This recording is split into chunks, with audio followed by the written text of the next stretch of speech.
It's always the most strange voice. So again, welcome everybody. My name is Gabby. If you haven't met me, my pronouns are she, her, and I'm the program coordinator. We are stepping into our first workshop, which is so exciting. And we have our wonderful, lovely board member, Al, joining us this evening. And he is going to kind of start to have some of the conversations around how do we build our brand? What does that look like for us? Really kind of diving into all of the intricate pieces that might better help you support what you want your brand to look like and how we're advertising ourselves to other people. If anybody has any questions throughout any of this, please feel free to shoot me a message, pop it in the chat, raise your hand. I feel like both Al and I are happy to help in whatever way that we possibly can. But with all of that being said, I'm going to hand this off to the lovely, wonderful, and capable Al. Not truthful with information. Thanks so much, Gibby, and thank you everyone for being here today. Uh, I'm very happy to go through this, and exactly like Gabby said, feel free to treat this as a pretty casual session. I'll start sharing my screen and go through a bunch of slides and stuff like that. But if you have any questions, anything like that, I'll be honest with you. I've got three monitors facing me, and the Zoom one is the furthest one from me. So I might not see your questions coming in through the chat. If I miss something, Gabby, if you don't mind just jumping in and letting me know, that would be super Got you. appreciated. Awesome. Thank you so much. Otherwise, if you're comfortable, just jump right in and ask your question. That's totally fine too. You can't trip me up. That's okay. So let's share the screen here. Book sharing is not turned on. I'm going to send a request here. Yeah, there you go. There we go. Okay. And let's just make sure I got the right screen that I'm sharing. There we go. Okay, can everybody see building your brand signal? No? Oh, okay. Good thing I asked. How about now? It was just taking a minute. There we go. There we go. Okay. So before we dive into it, a little bit about my background. I got into the HR world about 12 years ago. Uh, decided HR generalist wasn't really exactly the path I would want to go, so I switched into specializing into recruitment as of 2017, more specifically in the tech sector, doing recruiting for them. And as of late 2023, two friends and I got together and we decided to start our own recruitment agency called Hammer Talent Consultants. That was quite a learning experience for us. We're still going strong and very happy. But when it came to branding, we realized just how many different types of branding there are. Of course, when we talk about branding, most people think about business branding, how you market yourself to your clients, but also there's the personal branding side and also the employer branding side, which a lot of businesses miss on that side. On our end, we had the challenge of competing with a ton of recruitment agencies. I don't know if anyone has familiarity with recruitment agencies in Canada, but there's a lot of them. And they all pretty much say very similar things. So how we differentiate ourselves from another recruitment agency is also claiming to find candidates quickly and with high caliber. On the personal branding side, because we're a smaller company, it was very important that us as founders also have our own personal branding and show our expertise and credibility, so that it makes sense why these guys would start a new company, essentially. And then finally, on the employer branding, we've been lucky to be able to hire two people to our team this year. So for ourselves internally, that we're really on chance to put our money where our mouth is, but we also do consulting for our clients, how they can brand themselves to the talent market out there. So having gone through all that, I know professional branding can be, it can feel pretty abstract and it can sometimes feel pretty overwhelming. And if that's the stage you're in, that is totally fine. Enjoying it, honestly. There's a lot of good learning experience. There's so much creativity in branding. Really use it as a tool, essentially. But whether you're juggling your own business, you're trying to figure things out as an employer, or your job searching, we can cover all of those bases uh, as best as I can. I know this is a pretty diverse group, so if I don't go too much into detail, or if I'm not covering something that you're curious about, please do feel free to reach out to me anytime. Connect with me on LinkedIn. We can set up a chat or anything else, and we can learn out on all this branding. And yeah, I covered all those. Okay, perfect. So we're going to cover what branding actually is. Get into the definition of that, understand how employers and customers form impressions, and then from there, create the beginnings of a clear message in your business on potentially social media and networking events. Uh, and like I said, feel free at any point, jump in with any specific questions you might have. So, what is branding? Of course, it's not groundbreaking to see. A lot of people tend to make up their minds or make judgments within the first few seconds. That's the first impression they have of you. Uh, that's how I kind of categorize branding. It's in those few seconds that we're doing all this work to get the right mindset out of our target audience. Um, Most people would think of branding as logos or taglines, marketing, or even like your personality, being charismatic. Uh, in reality, it's a lot more of a cognitive process. It's a lot more, there's a lot more brain in there than there is business kind of stuff. Uh, it's it's not something that you can tell other people what your brand is. It's something that people have to tell you how they perceive you, and they see them through signals that you can provide as clues uh, over a consistent, predictable time frame. It's kind of like saying it's like people that are cool. They don't go around saying that they're cool. It started this whole presentation of like, you should listen to me. I'm a pretty cool guy. But it'd be like, that guy's a lizard. But if Gabby comes in and goes, man, that Al, that is a cool cat. You should listen to him. Uh, well, first of all, you'd be like, Gabby, you don't talk like that. Is everything okay? But after that, uh, you would probably be more prone to believe in that, okay, maybe there's something about Al's personality that's easy to get along with. That's his brand, kind of stuff. Uh, Anything that we say about branding, I'm going to try and simplify it as much as I can and just bring it into these three uh, different signals. So there's the identity signal of just who are you, what are your values, what is the mission that you're on, your competence signal. So what is it that you can actually reliably do, and how are you proving it? And your fit signal.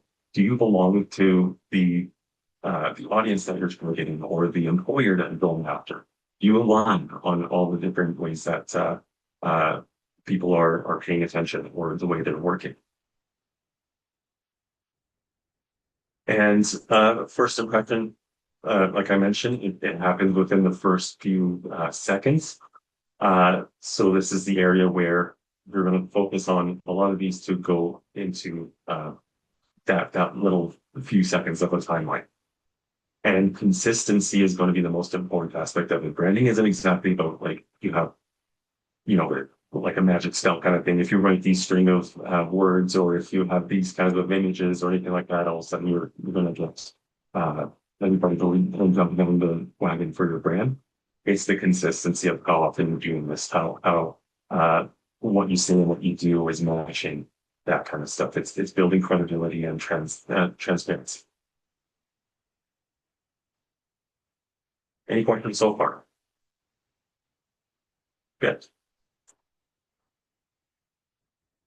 And what you want to do with your brand is the strongest brands are define both who they are for and who they're not for. So there's a power of pronouncing this word specificity. It's almost as good as Trump pronouncing Stephen Medicine, but specificity. I'm going to try and say that not too much, just to not embarrass myself. But really, you want to unpack a lot of the vague statements that tend to go into either job seekers' resumes or job seekers' interview answers, or for employers and entrepreneurs, your marketing verbiage. You want to really open up that what the definitions are. So uh, you don't want to speak to everyone because when you speak to everyone, you're resonating with no one, essentially. So you don't need to be relevant with everyone, just to the group that you need to that you're trying to either sell to or convince or influence about more capabilities. So let's say for job seekers, hiring managers are going to look for candidates who are tailored to their environments. They're going to look for signals that are going to predict if you as a candidate are going to fit the role, the environment, the types of projects and tasks they have, the needs that they have.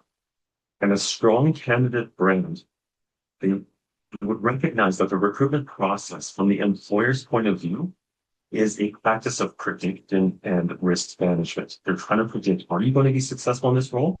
And they're trying to lower the level of risk that you would come in as a new hire, risk to the team morale, the risk to external reputation, to revenue, all of that stuff.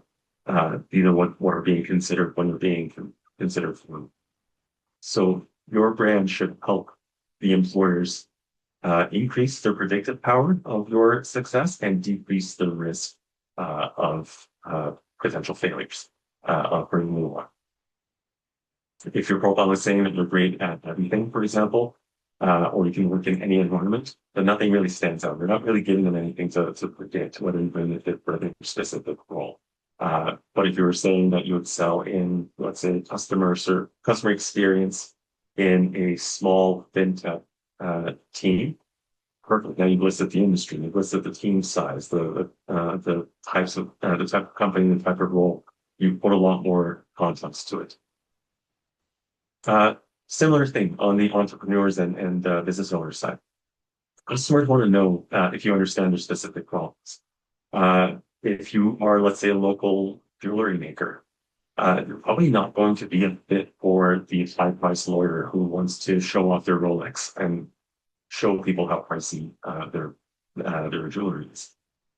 So the effort that you're putting into maybe potentially to attract that kind of customer base isn't going to comport well to the sales are going to get out of that. It would be better for you to focus on, let's say, the demographic of people who are more artistic, who look more for meaning than status into their purchases, and the people that are excited by supporting local arts and class.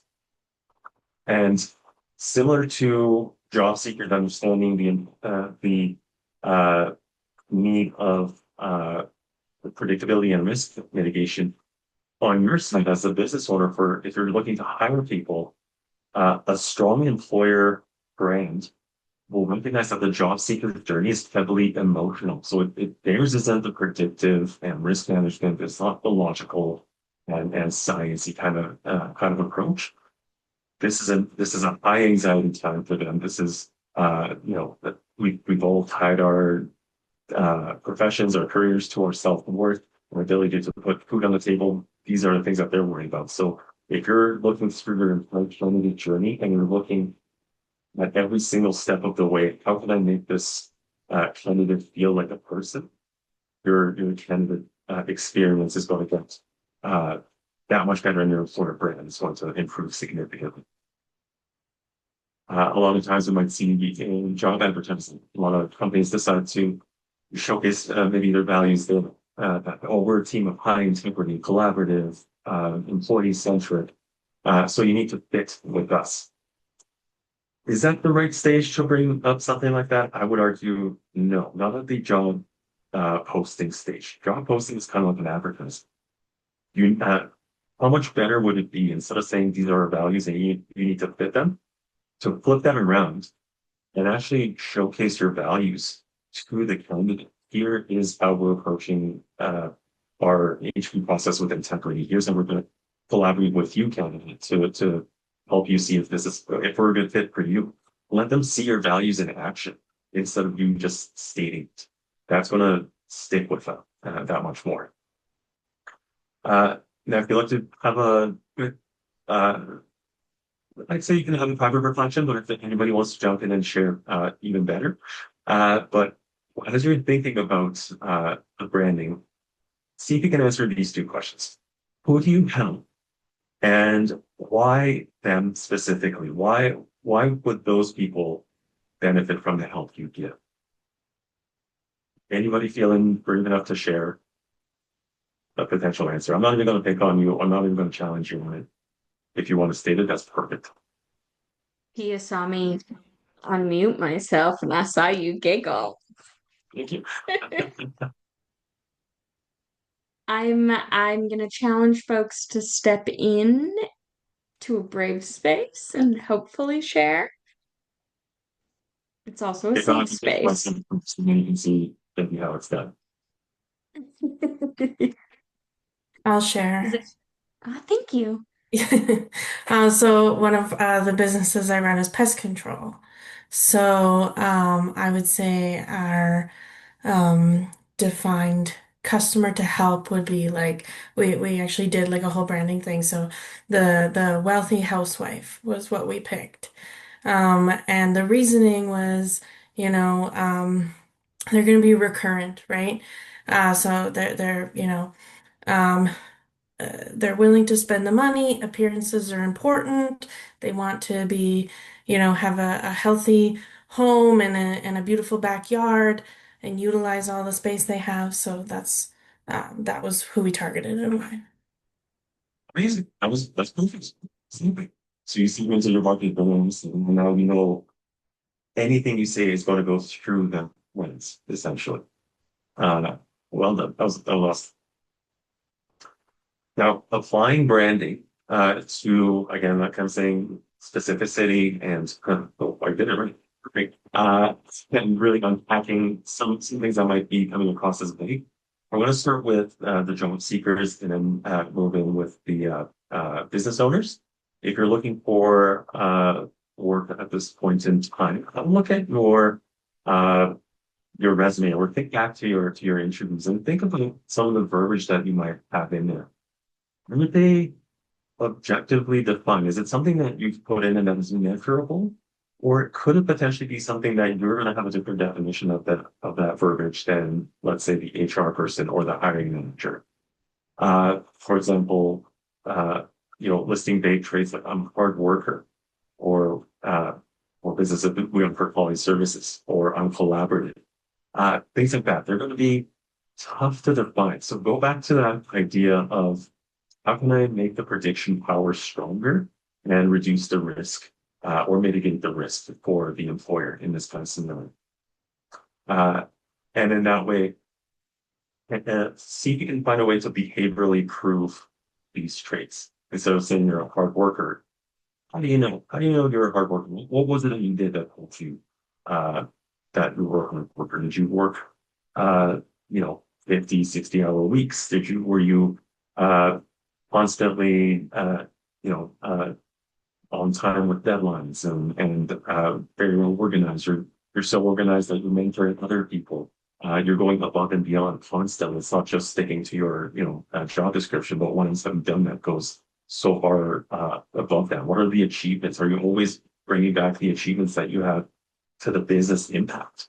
Right? Because no one's hiring for the sake of hiring. They're hiring you to solve a challenge. What was the challenge, and how did you create the solution? How did you unpack the challenge? How did you evaluate the different solutions? All that kind of stuff is going to have so much more predictive power than I'm a hard worker, right? Uh, Going back to the identity, competence, and fit signals in terms of identity, employers are looking for consistency in your tone. What kind of workplace that you're looking for that you say you thrive in, and then actually prove that you would thrive in that kind of environment. Are you detail oriented? How? Are you intrinsically motivated? In what way? As far as competency, uh, are you giving examples instead of adjectives? I can tell you, I don't know why. A lot of times I see in people's resumes, I'm a visionary leader. So you can't say you're a visionary. That's what's the visionary. What is it that you did that you believe that you're visionary? Maybe you hate, but you haven't demonstrated it. Uh, look up if you're not familiar with the STAR method. This is a framework for giving interview answers. Just Google STAR method in uh, on Google, obviously, and there's so many articles and all that kind of stuff in there. Really, it's just a way to help you uh, organize the way you answer questions. What is the situation, the task, the action, the results, so that you're not stuck giving high-level answers that aren't measurable, that aren't helping the employer decide if you're the best fit. A little insight that I'll also share with you is there's absolutely a shift happening in the market. Uh, the more advanced the AI is getting, the more we're automating some of the uh, more administrative processes and things like that. There's a lot more emphasis coming into the cognitive ability of candidates. So, but what I mean by cognitive abilities, how can you show that you're a critical thinker? How can you show that you're a problem solver? That you learn and adapt quickly. That's a very important trait to have because now we're just moving so fast in this market, and there's so many ups and downs and extremes happening. Economically, geopolitically, all that kind of stuff. How are you keeping up within your professional setting? And then finally, your fit signal. Would you work well in the environment or in the industry that you're going after instead of, even something as potentially well defined as administrative assistant. Like I was an admin assistant and everyone has an idea of what this role would do. But does it? Does an admin assistant do the same thing in a startup environment versus a scale-up environment versus an established company? Is it the same thing they would do in a small company versus a medium-sized versus a giant enterprise? No, there's different levels of pace in the work. There's different hierarchies that they're going to be used to. There's different autonomies that they're used to having, management styles. So these are the ways you can brand yourself up of this is where I work best. This is the environment I work best. And now go after those companies that meet those expectations. You're going to stand far above other candidates that are just spraying printing with resumes. Now for job seekers, I got rid of it. Never mind. Don't worry about it. So now let's say, some vague statements like I'm collaborative, you can switch that to I run structured weekly check-ins with, project partners. So nothing falls through the cracks. Something that like I'm detail oriented. Now you're changing that to I build checklists for recurring work, and catch errors early, through pattern recognition. See if you can do some of this stuff on your own as well. I'm going to switch to talking to the business owners. And while you're either if you're listening to it or your eyes are going to glaze over and you're concentrating on your own job seeker, see if you can find something in your resume that you've identified as being a little bit more subjunctive, a little bit more vague, and see if you can maybe change that to like a one sentence behavior proof step. And business owners, in that meantime, for yourself, some businesses actually purposely use vague traits on the spectrum of benefits. They can hide behind some of the vague traits. So how common is it that you go onto, I'm not to pick on an industry, but you go onto an oil and gas website, and some of them you could swear like if you didn't know what the company was, you would think they're environmental activists. That's not the thing. They're putting so much wording and so much emphasis on how good they are, how well they're doing for the environment. And you're thinking like, weren't you the one that made a town's water supply, flammables a couple of years ago? Like, the brand, what they're saying isn't consistent with what they're doing, so the brand starts to suffer in that way. So that's where you go back to again, what are the signals that are being put out there? I apologize, my dog just came in. Sometimes he likes to jump up because apologies in advance. Uh, yeah, so what are the identity signals that customers and candidates would look for? What does your business actually stand for? What are the gaps that you're filling? What's your mission or the dent in the universe that you're trying to meet through your business? And is that consistent with how you're practicing it? Business is your competence signal. Can you actually solve the specific problem that I have? Is there evidence that you've done this before? for customers who are looking for the quality of your products or your services, your specific value model. There's a reason why McDonald's is successful, and there's a reason why, Michelin star restaurants are successful. They both get people full, but they have different value models. What is the way that you're selling yourself as, and how are you matching the value model that you're claiming to be? On the candidate side, when you kind of market to candidates to consider your company, they might be looking for competence signals like how stable are you in changing markets? There's so many layoff news happening, all that kind of stuff. How stable are you? What can you actually do for them as far as giving them not just job stability, but career stability in terms of training and making sure they're always keeping up to date? How evidence-based are you in your decisions when you're doing performance evaluations or salary adjustments, looking at employee engagements? And finally, that you're fit. Do you live by the values that is listed on your website?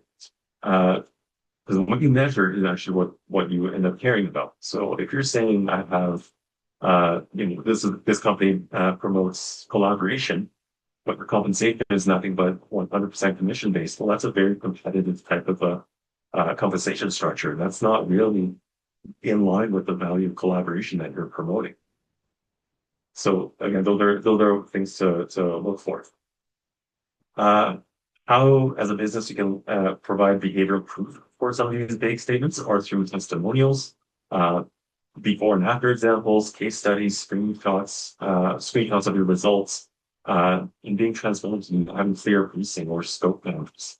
That's what we did as an agency. Is a lot of recruitment agencies just have kind of just what's like arbitrary pricing.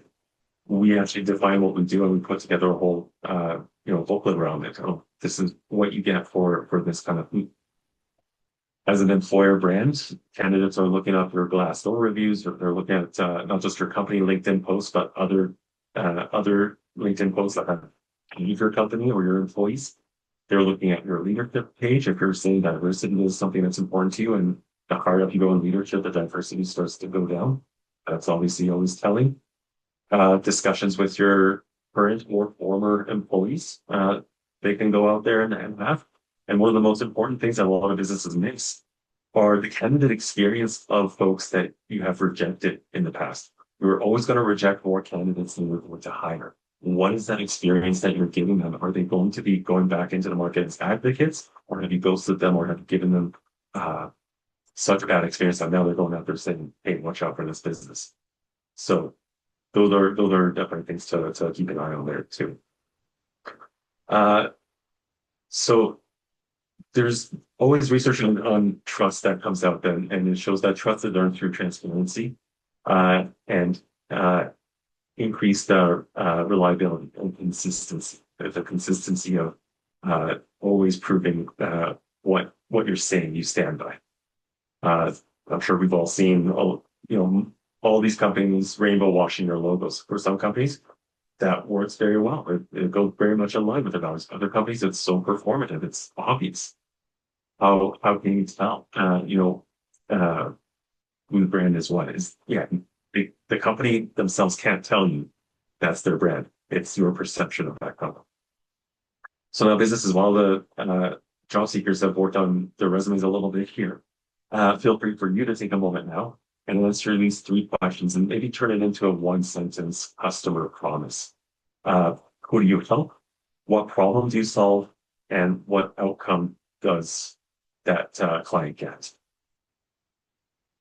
And feel free to share if you'd like.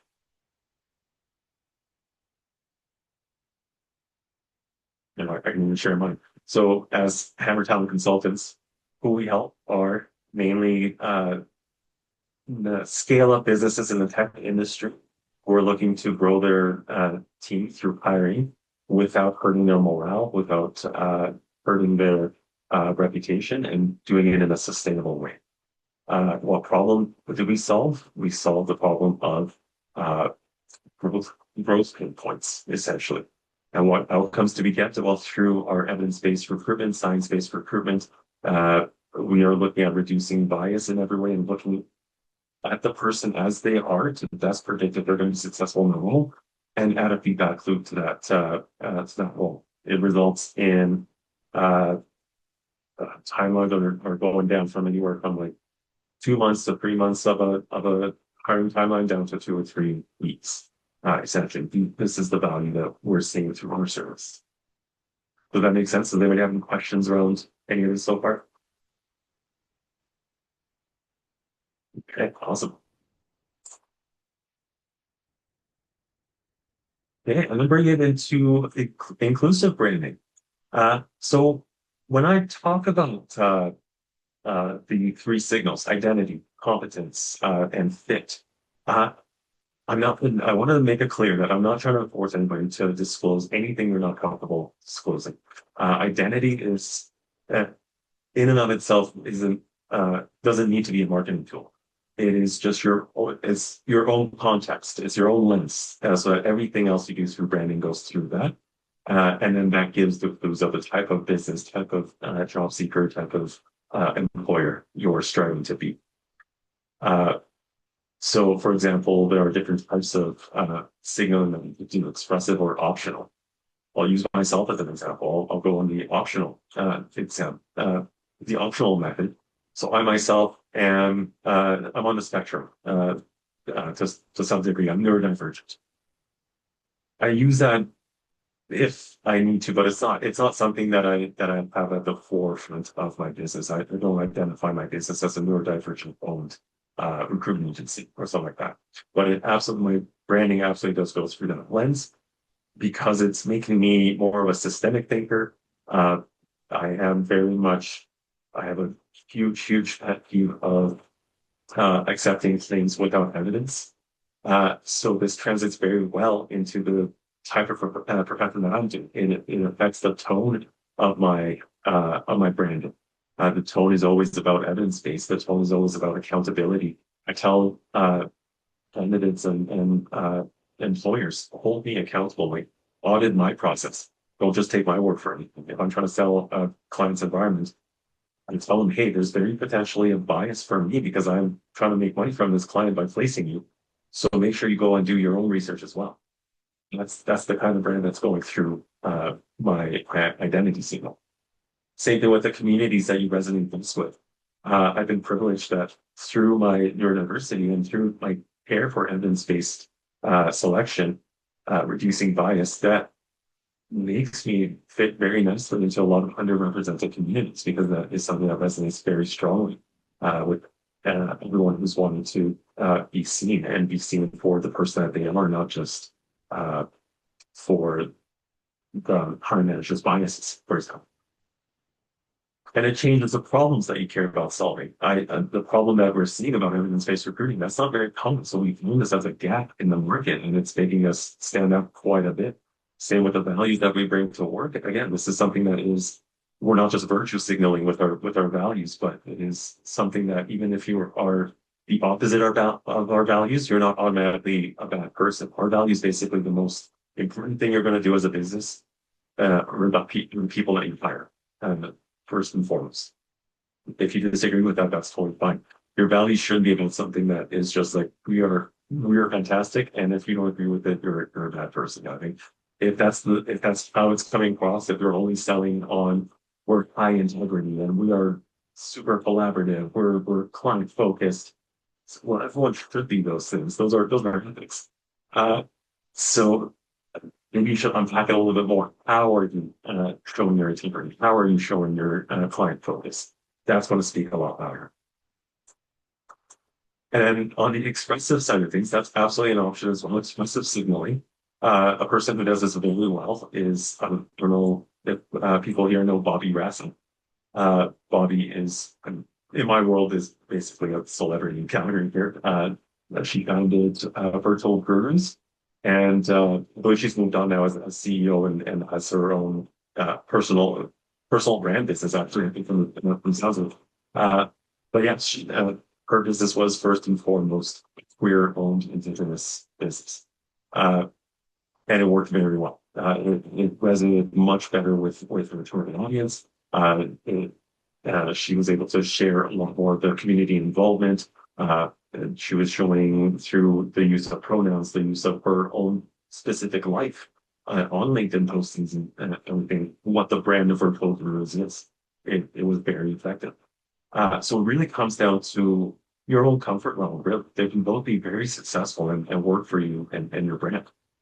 It's how safe you feel and uh, how uh, aligned you are with wanting that to be the forefront of your brand. And then as allies as well, what can we do to still signal inclusion without coming across as like tokenism or performance? Well, as I mentioned before, avoid the one-time type of statements. Avoid just like rainbow washing your logo when it's Pride Month, but go for consistency. It's exactly like going to the gym.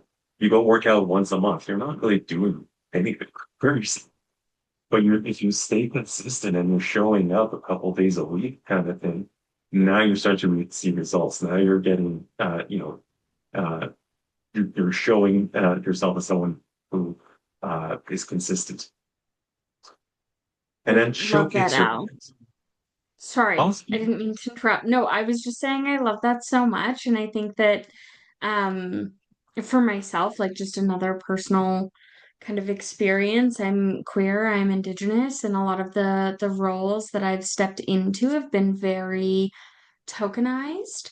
And I think that one of the things that I was really looking for that I found when I kind of came into the chamber that has really stuck with me is making space for everybody to just kind of be themselves, which is so much of what you're talking about. And I think as a business owner, one thing that I hope that anybody can take back to their own business, or even just as an employee or somebody who's thinking about becoming an entrepreneur or anything within that spectrum of being a business owner or wanting to own your own business, to keep in mind that like when we talk about inclusivity, that like you said, it's about that consistency. So often I myself have been at fault for kind of feeling like I wanted to support and amplify my community's voices. And so I've stepped into these roles that felt like it was those things, that it felt like I was, advocating for my community, but it was really just this like tokenized position because all they wanted was to kind of check that box. And it's something that I've really fought against my entire career. And I spoke really heavily of in my interview within the chamber. Um, that I was really tired of that. And I think that as queer people, we often think about our queerness, how that's being interpreted by other people, how we are existing in the world, how we're existing in our professional lives, how we're showing up, what that looks like. But that kind of extends to any sort of minority group that you may belong to, whether that be not being able-bodied, not being, you're neurodivergent or neurospicy, being anywhere within that kind of spectrum, being a person of color, that like all of that plays into the way that you show up in the work that you do, both as an employer and an employee, and something that I think is really important when we talk about being entrepreneurs, being queer business owners, being allies. What does that really look like? And like you said, that consistency through our messaging, and that it's not just virtue signaling, in that we're saying that we're doing these things, that we're really showing up and really questioning that in the phrasing that we're choosing, well, what does that messaging say to folks that are looking to apply to work within our business or to work alongside us, or what we are looking for as individuals that want to work within different organizations, really trying to create safety for ourselves. And I think that that's such a key thing that a lot of us don't necessarily think about. I think that we often look for those kind of like keywords of being like safety and we're inclusive, but like truly, what does inclusivity mean to you? And if those things are being posted, because I think they should be, and I think that we should be making space, but um asking and being aware of like what what does inclusivity look like to us, and being able to speak to it either in your interview process with people, or if you are interviewing people, like what are the things that you're looking for that create that safe space, and what does that look like in a business lens of how are we creating inclusivity within the businesses that we're running or in the organizations that we're looking to work within, and how does that kind of align with our own personal values? So much better stuff than how I could put it. Absolutely No, agree. Yeah. not at all. Uh, yeah, no, that's absolutely it. That's absolutely it. And one of the things that really irks me with some of my recruiting companies that I've been in before, uh, or whenever it comes to diversity and inclusion, there's a lot of conversation about who you hire. And I argue there's not enough our conversation about who are we rejecting because we don't keep the data on rejected candidates. And that's really Yeah. where that's your implicit bias is, right? So if you're actually looking to create an inclusive environment, you're looking at those types of stats. You're not just like posting pictures of Yeah. different people and all that kind of stuff. Yeah. No, that's such a good point, and I love that. Yeah. I'm gonna lock that in there. Thank you. And yeah, moving on to LinkedIn. So LinkedIn, I would say it's a tool. So it's not your brand, of course, but it's just another tool that so if like picture like a professional camera like a thing. The camera body itself are those signals. It's the fit, identity, competence signals. And then LinkedIn, your marketing material, everything, those are the lenses that you can keep switching out. So it's another way of putting out your brand, essentially. So what I mean by this is you don't have to be like a content creator or an influencer. My God, like if you actually aren't an influencer, thank you. We we don't need a lot of those. Uh, but just anything that you're doing on LinkedIn should uh, still be very much in line with uh, the signals that you're trying to put out there. Now, there's a research that showed with LinkedIn, uh, and this could be relevant both to job seekers and business owners. Anyone that's looking at your LinkedIn profile, usually they make a decision about you from reading your headline and reading the first two lines of the about section. So make sure those sections are the ones that you're focusing on. So in the headline, instead of saying like I am a job title at company, see if you can switch that. See if you can maybe word it in a way that shows what is exactly the problem you solve, who you solve it for, and what is the outcome. Uh, if you look at my LinkedIn, it's one of those things that I will always like go back and like look at my profile and want to change it. I think right now the way it's written out, I don't think I'm super happy with it, but feel free to look at it if you want any suggestions. I think I'll have it as a talent building architect, something like that. Signal based hiring, evidence based recruitment, something like that. So again, these very specific kind of terminology that says who I'm for, and then in my about section, I think the first couple lines is here's who I'm for, and then I have the next line saying I'm known for people who are looking to hire quickly. Like that's okay. If you're looking for the transactional, send your resumes, go, go, go. Perfectly fine. And probably not the best business for you. If you're looking for something more cautious, if you're looking to like sort of build out your company, you just got some series funding and you really need to focus on now delivering, but in a good way, then let's talk. Then I can be very helpful for you in that way. Uh, and then it's not just for uh, the event section or the headline, but also the activities that you do on LinkedIn. Obviously, it's very public. So your posts and your comments are also going to show what you care about, what your brand is. So for your posts, you don't need to post frequently, but back to posting consistently, even if it's like making one comment or one post a week kind of thing. That's fine. That's still building something. Uh, I personally, and the type of posting that you do see if that matches the type of people who are linking your posts, the type of profile views that you're getting, the types of messaging that you're getting to your LinkedIn. if recruiters are reaching out to you, or is it becoming more personalized to what you're looking for? So for example, for myself, yeah, I hate this hustle culture type of posts. I went from, hey, here's what that means for my business.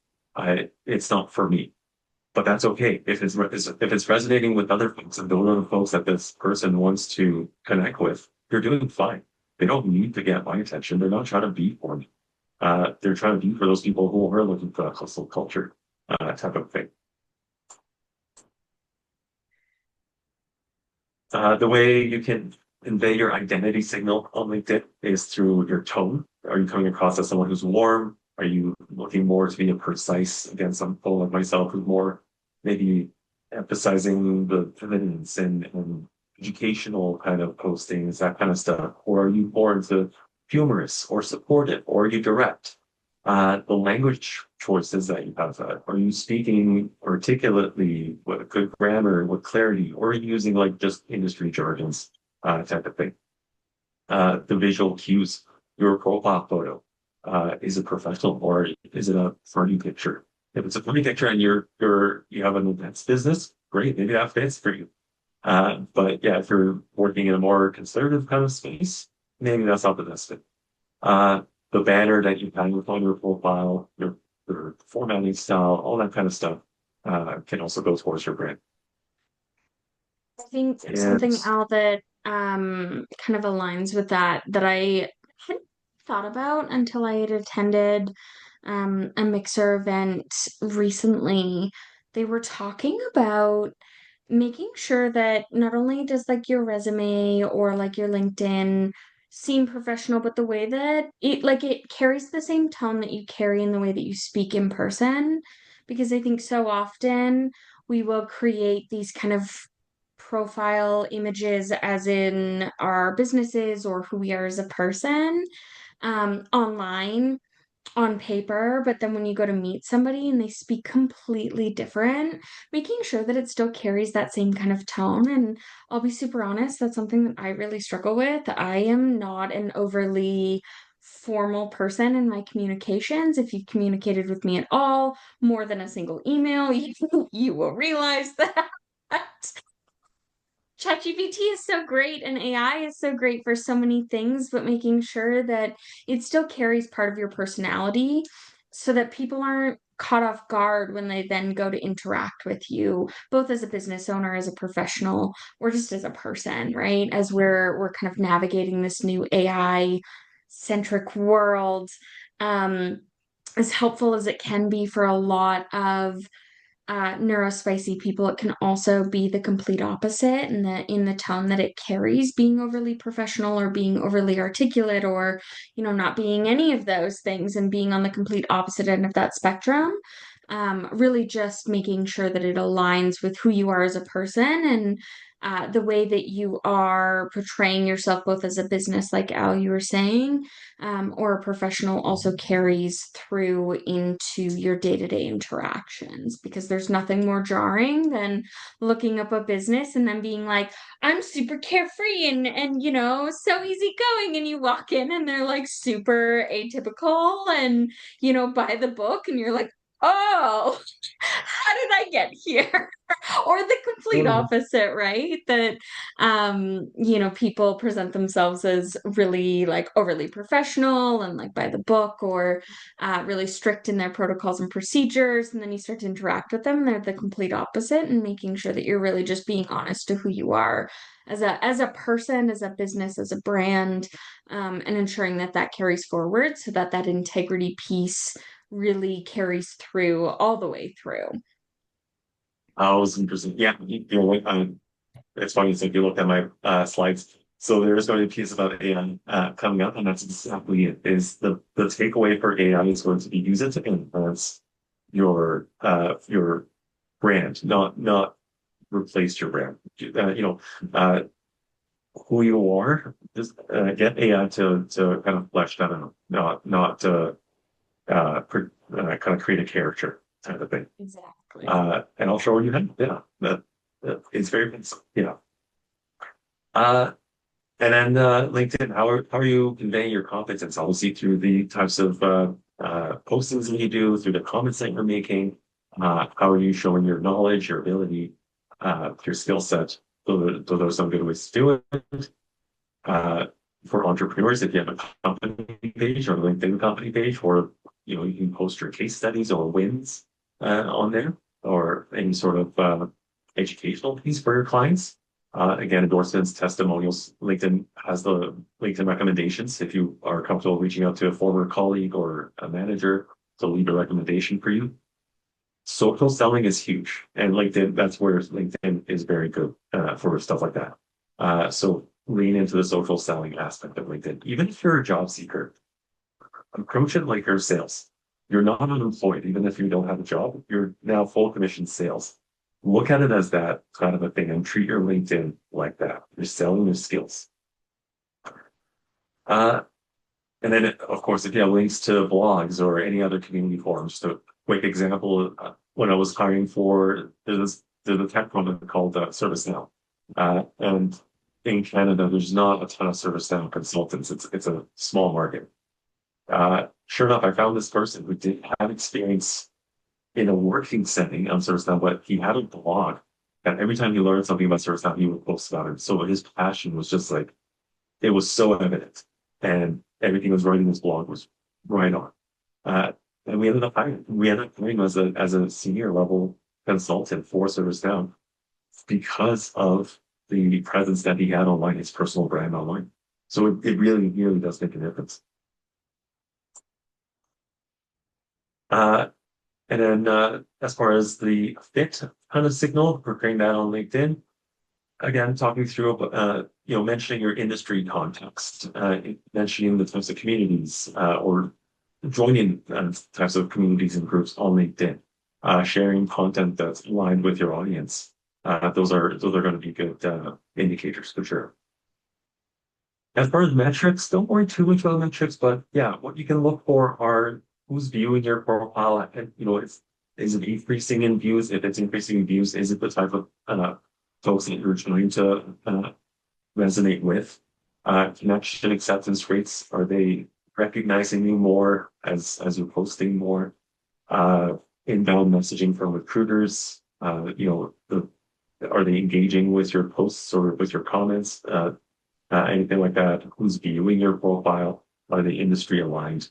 All of those are good ways to look for it and mitigate it.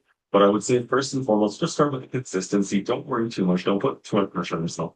And then just through practice and that consistency, you'll start seeing some of those changes. And then you can start putting in metrics for yourself.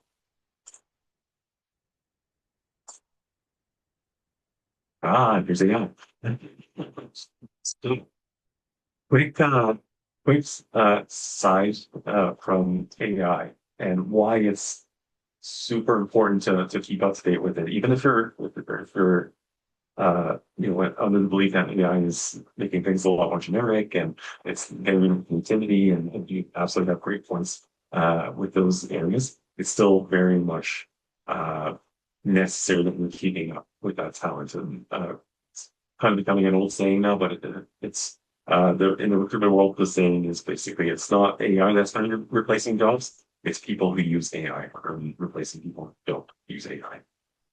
Why is that important? Well, we're currently today in the fourth industrial revolution. We started with the steam engine, then we went into electricity, then we went into digital with personal computers, things like that. And now it's internet, AI, anything cyber, essentially smart technology.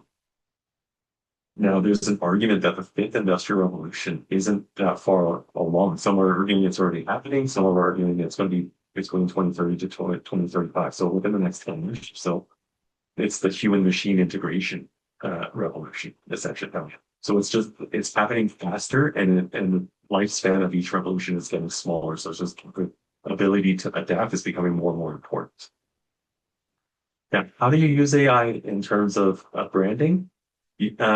Again, use it as a way to clarify your message.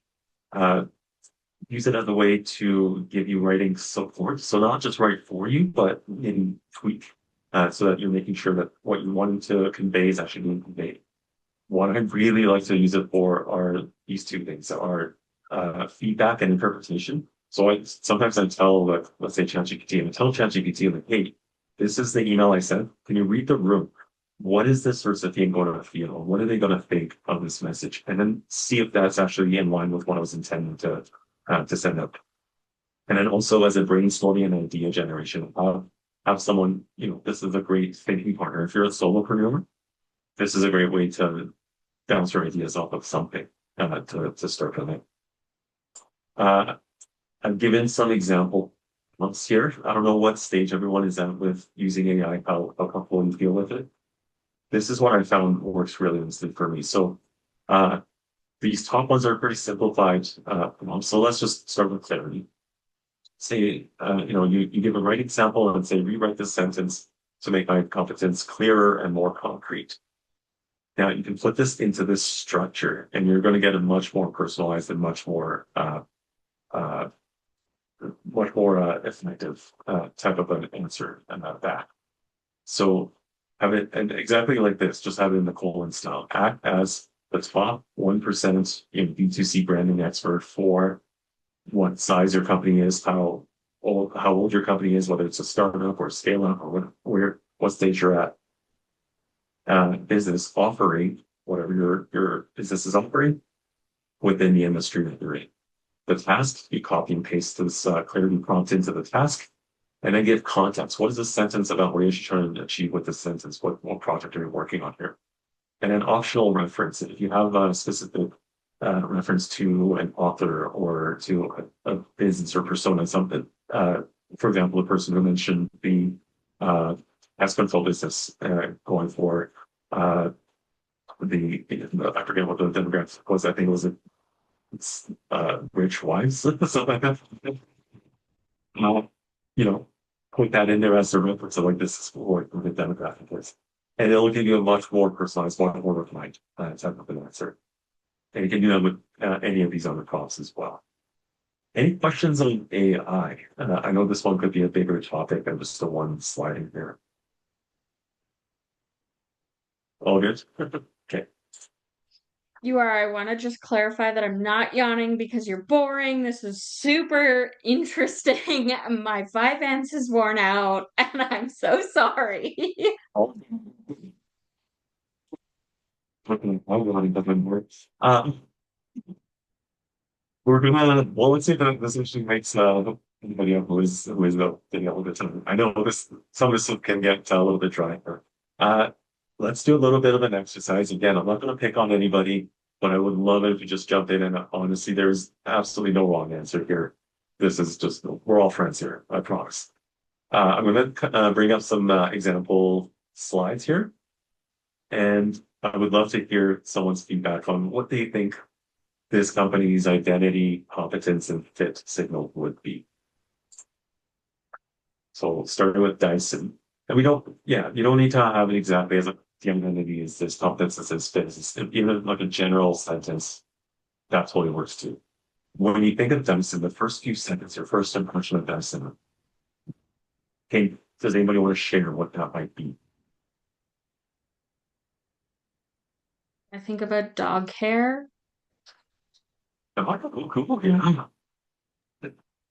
I just think of costs. I'm like, Dyson, oh, that's gonna be expensive. So it must be good because it's gonna be expensive. There's a whole psychology to it.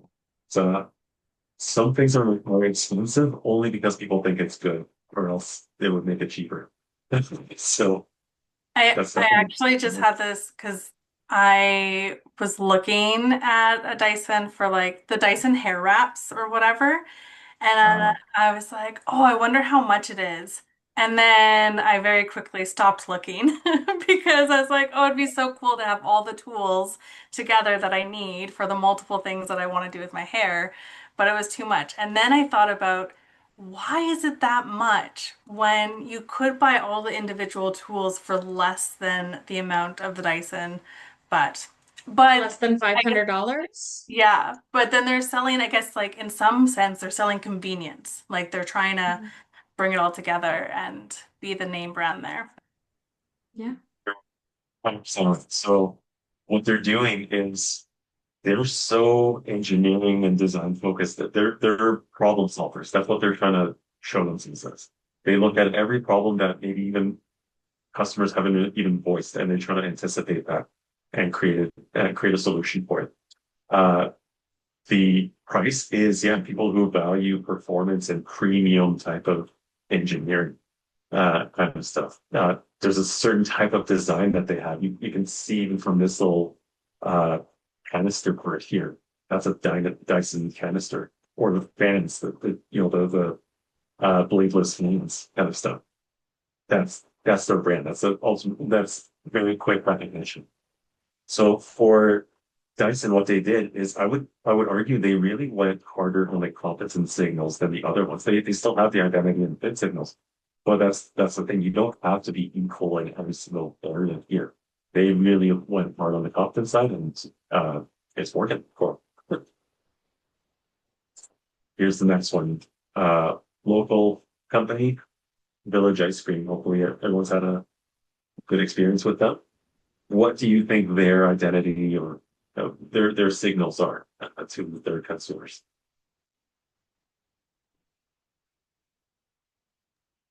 Delicious. Mhm. I think community as well, like very much a community brand or a place to go with a group. I know lots of groups that will go for work or school or whatever. Yeah, Totally, I yeah, would say inclusive for sure. I mean, even inclusive. just looking at this ad, right? Like you see person of color's hand Mhm. versus just yeah. Even the timeline, we're all villages. Like they're really trying to Mm, make this a small community. Uh, that's exactly it. Their identity is they're local, Calgary rooted, community based. Uh, they have consistent quality with yeah, like you said, good flavors. There's nothing like super fancy. You just know you're going to get something solid from it. Uh, they're Even if you look at their website, they're storytellers. There's a lot of I like I think they have the founder's story of how he came into the business, all that kind of stuff. So with the takeaway for someone like Village Ice Cream is you don't need to have a big budget to create a brand. Just the fact that like yeah, even having like a picture that has this isn't about diversity. They just happen to have someone who's who's black. Uh, that's fine. Their tagline is cost nothing. These are the ways that they're growing their brand without spending Dyson money kind of stuff. Uh, Moving on to personal brand. Here's a fun one. What is this person's brand? If anyone, hopefully everyone recognizes them. I can imagine, yeah, there you go, someone dancing here. I can imagine there's a certain I'm like, song that that's is so wholesome. I could hear the theme song in my head. I don't think you can say Bill Nye without like having the whole song go through your head. But he very much like that was, well, for most millennials, like that was Yeah. science. That's how we learned science. He pulled in the VCR and we got to watch a lot of Bill Nye videos. It's so educational. Yeah, exactly. And that was exactly it. He was promoting curiosity, playfulness, making science approachable. Was or it still is building his brand. I was doing it in a different way. He has Netflix specials and stuff like that. But his competences, he has an engineering background. Uh, he he is like the CEO of science-based organizations. And it signaled art to students, families, and us, millennial adults who grew up watching Bill Nye. So the takeaway with him is he really concentrated on the tone and the delivering of his message. It's the same science stuff, but in such an approachable and such a uh, bite-sized kind of way that everybody it was entertaining to watch it while you're learning. And last one here. I'm sorry for this one. This is just for educational purposes. What comes to mind when you think of old Donald? Can we say it out loud? Yes. Yeah. I just think old money T-Rex. because he represents like the worst parts of capitalism and politics, and he's very good at it. I will give him props for like he knows his base, and he knows exactly what they want, and they are very powerful base, and like I give him props for knowing who his base is and how to brand himself to get to where he is, because he is literally nobody and he is in the most powerful seated position on the planet. And it's kind of impressive. Wait, people, how did you get here? You're absolutely right. You know, this person with small hand, small signature, small everything. Uh, what is his brand? Well, his brand is disruptive, anti-establishment. What? These are just Yeah. pretty nice things.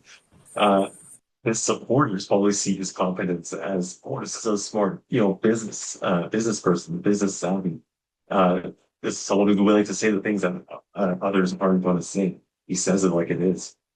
Critics are saying, no, this is a very unpredictable, selfish, no evidence, anything he says, inconsistent type of a person.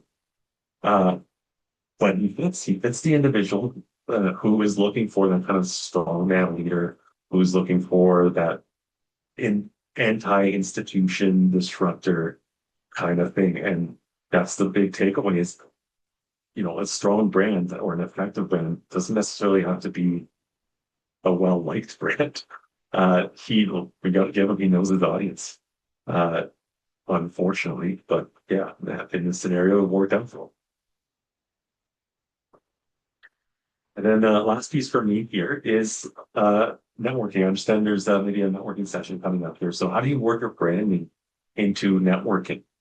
And at its core, really, again, networking through your branding, it goes back to the signals. Your identity, your competence, your fit. What are the clues you're giving within a networking session that can help someone make that first impression of you?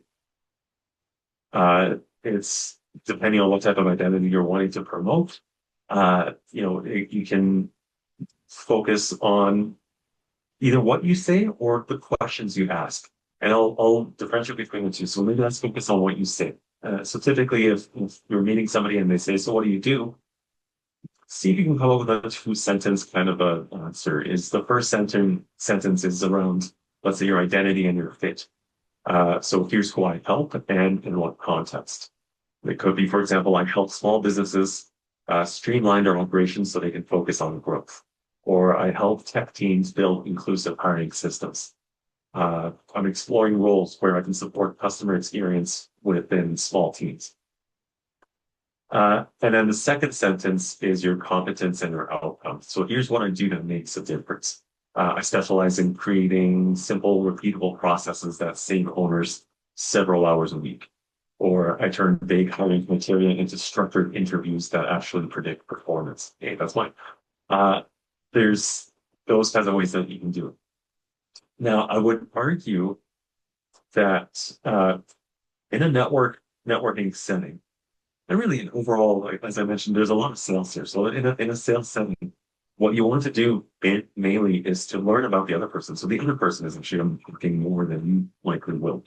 So research ways, and this is again where ChatGPT could be great as a brainstorming tool. Is like, here's the fit, identity, competence signal that I want to portray. What kind of questions can I ask that's going to also communicate that? So through the questions we're asking, you can convey, oh, this is what this person cares about. If you want to be coming across as a helper, instead of asking people, so what do you do, as a typical networking question, change that to, so what brought you into this networking? How can I help you? What can I do for you? Go value driven first. If you're caring about being a problem solver kind of thing, it's like, oh, so what was it that you were hoping to solve in this networking? Can I, what's the challenge that you're facing right now? you can frame it that way. In this scenario here, throw your curiosity. So again, so what do you do? What are you working on right now? Something that helps them like talk about themselves more.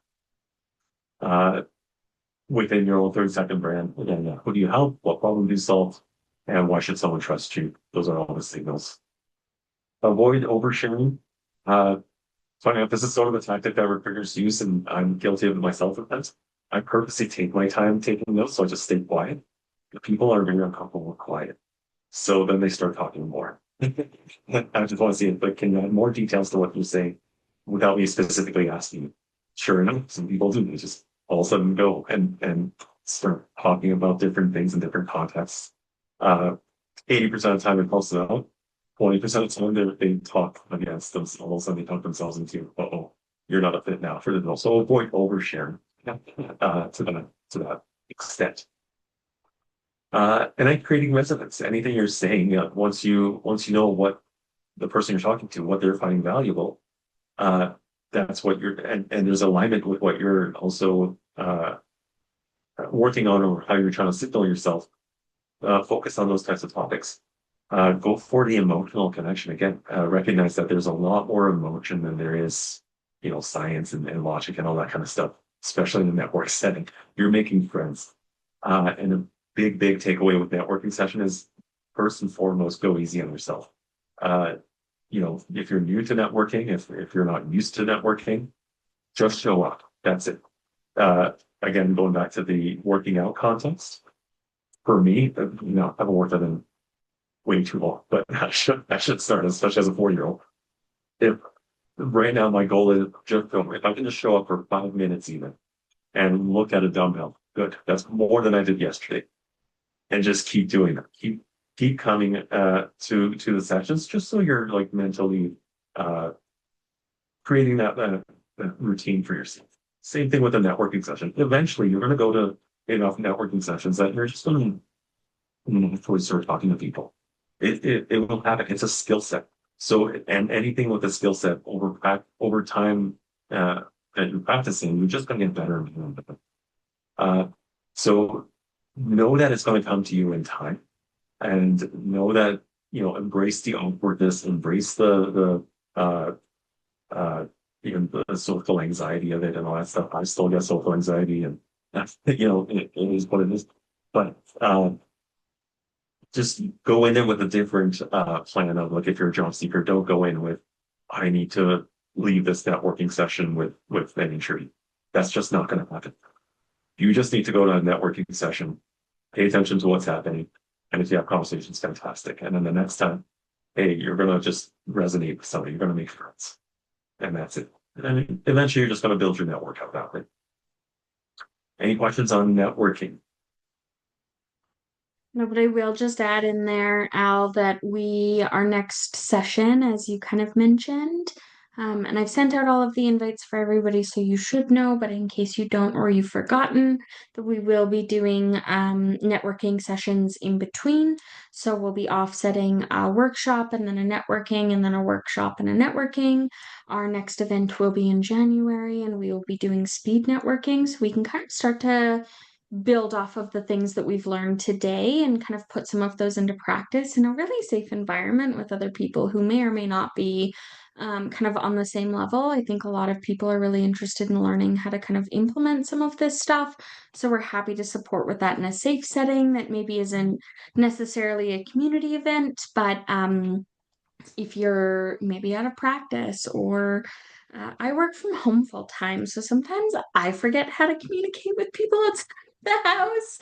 I'm generally an extrovert, but I think sometimes it can be a little hard to just put yourself out there and kind of dive in. So this could be a really good opportunity to start the new year off for you folks, to kind of jump in head first in a really like shallow pool that is safe with some floaties on. You can't do anything wrong. Really just get to spend some time with people developing new skills or building on old ones. This is really important tonight. This last sentence is people remember how you made them feel. So really, they're not going to remember everything you've said. You're going to remember everything you said, and you're probably you might be the only one that's thinking on it. Oh, why did I say it like that? Or why did I do that? There's times where I do that as well. And then there's other times where uh, I start with a joke that I don't even like think about. Like, I think it was a couple weeks ago, I went to a networking event and just out of nowhere, I'm like, oh yeah, hey, I'm your pal, Al. And then I went into like talking about all these different things with this person. The next day they added me to LinkedIn and then said, hey, pal, Al. So like they took nothing else away except for like how funny that was. And that's it. Like that's the other person's perception. If you're making them feel good just by being in your presence type of thing, perfect. That's already you're already doing so much more than the typical networker. Uh, and then yeah, last slide here is this is very dense, so I'm not going to read through this and just bore you guys with my voice here. But these are all the types of links now found. Gabby, I can send you the links as well if you want to share with the group for sure. Anything that is around more like towards the chamber kind of focus type of branding, feel free to have a look at these. Um, and then again, ChatGPT. Oh, some of these are maybe they would offer like books or they might offer like subscription and stuff like that. In no way am I trying to promote anything that is for purchase. Don't feel like you need to buy anything.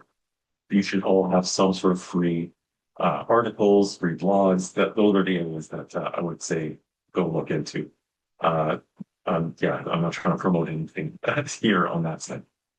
So with the AI tools, definitely start getting comfortable with AI if you haven't already. Look into the free version of ChatGPT, Claude, there's Gemini, Perplexity. There's so many things in the play, and just yeah, explore and see how it could benefit you in your branding exercises.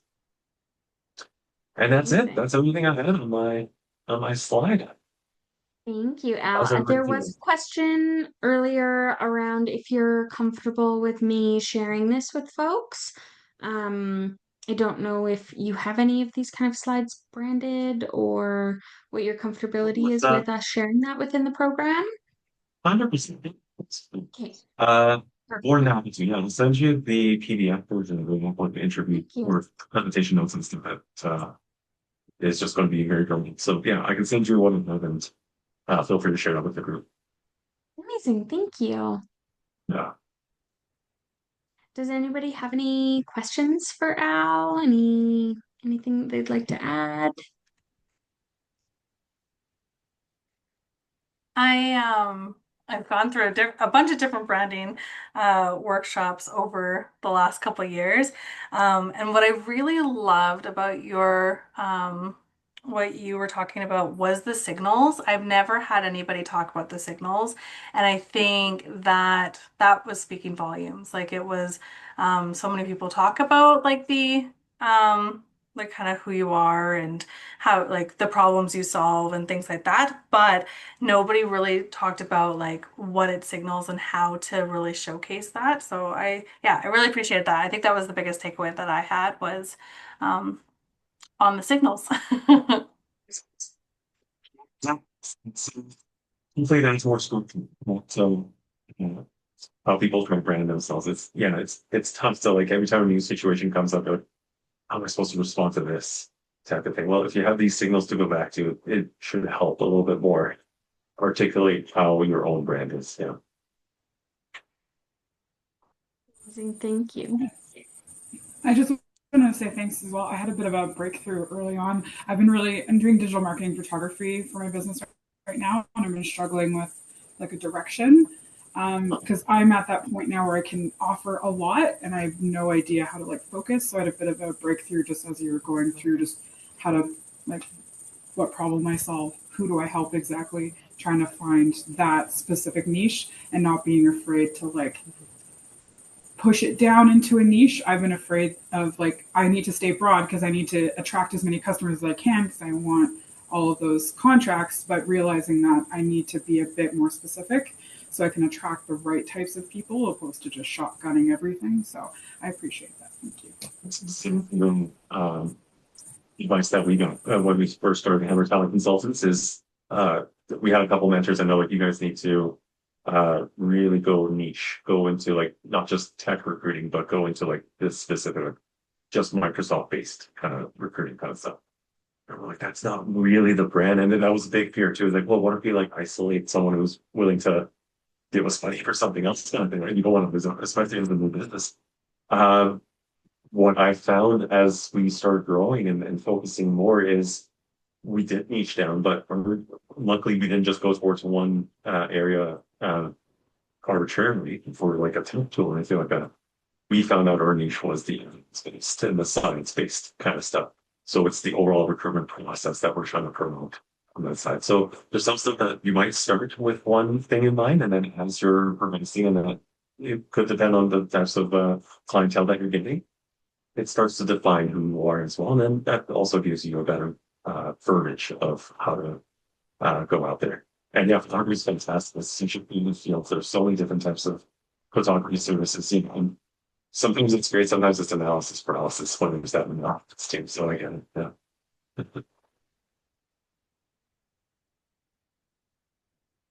So any other Does anyone questions have or anything else? comments? Okay, I'm gonna stop the recording.